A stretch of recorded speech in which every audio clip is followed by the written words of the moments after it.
Mayuresh, thanks for joining in. So it seems the Christmas party is indeed getting back on the street. Monday was a bit of a scare.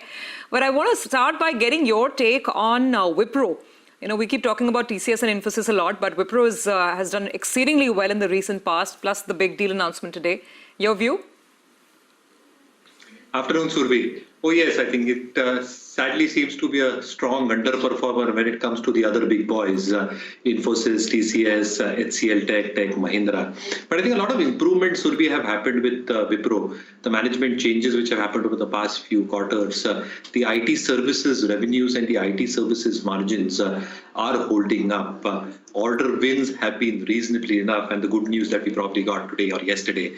And the third element, obviously, is that all of this abets in terms of the earnings projection that one makes. Now you crystallize this against valuations compared to the others. I think it is still reasonably placed compared to the other big four.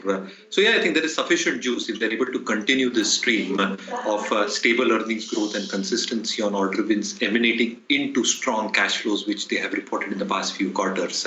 I think staying put with Wipro will make sense on both these counts. Okay, by the way, the market's now running up a bit more. The Nifty is back about 13,600 now. Remember, just 2 days back, we were at 13,130. That's when, that was the low intraday. And yesterday, we all went to 13,200. From there, we bounced. So between yesterday's low and now, the Nifty has now rallied about 400 points. That's the kind of move that we have seen at this point in time. Mayuresh, good afternoon. You have a stock pick. You're backing CDSL. Yes. Afternoon, Anuj. So I think how the markets have been responding and the kind of perspective that CDSL has, I think very, very strongly placed.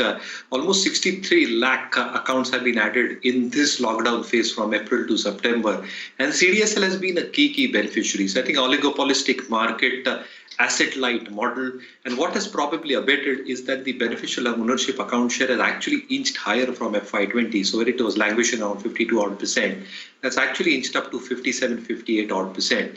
And incrementally, they are adding on more. So it's more retail-based, transaction charges a little bit lower, no element in terms of the cost push that will come through because of the asset-light model. Almost 800 crores onto their balance sheet, expecting again what you're probably seeing in terms of the optionality, in terms of e-warehousing receipts, the insurance kinds of the business, the commodity repository, and again the unlisted space. They're adding quite a few companies out there, which probably gives both the elements, the annuity business, which is 35-36% and the transaction-related business, which has shown a huge spurt with increased delivery volumes, pledge, so on and so forth. So I think the earnings are improving, healthy balance sheet, ROEs because of excessive cash is around 17, but ROIC is expected to be in excess of 55%. EBITDA margins expected to be in excess of 55%. And this strong earnings trajectory will continue as per our own methodology, both in terms of EPS and price ratings.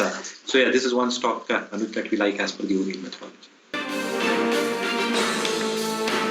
Welcome back. You are watching Closing Bell. We still have Mitesh Thakkar, Mayuresh Joshi with us. It's been a big rally across the mid-cap end of things. Now the advanced decline has moved to 7:1, and even as the Nifty has moved to that 13,600 mark. The moves are across the board, actually. Just as we see, not only are the metal stocks moving from the frontline space, we have Tata Steel, Hindalco at the high point of trade. We also have HDFC, which is surging. And from the defensive pack, we have Cipla at the high point, and Asian Paints as well as HUL putting in their hands up from the FMCG space. Not too different is the kind of moves that we're seeing in the mid-cap end of things as well. While we have some high beta names like India Bulls Housing up 10% Indus Towers, the erstwhile Bharti Infratel, now too has surged to the high point of trade.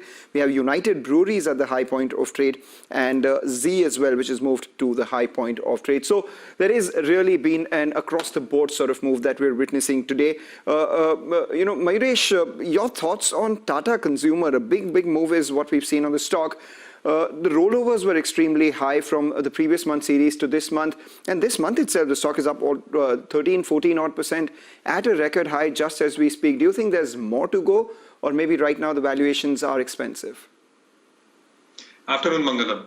So I think if you stack up valuations and the growth that Tata Consumer can probably give out, I think historically on a standard deviations, valuations might look a little bit stretched at this point of time.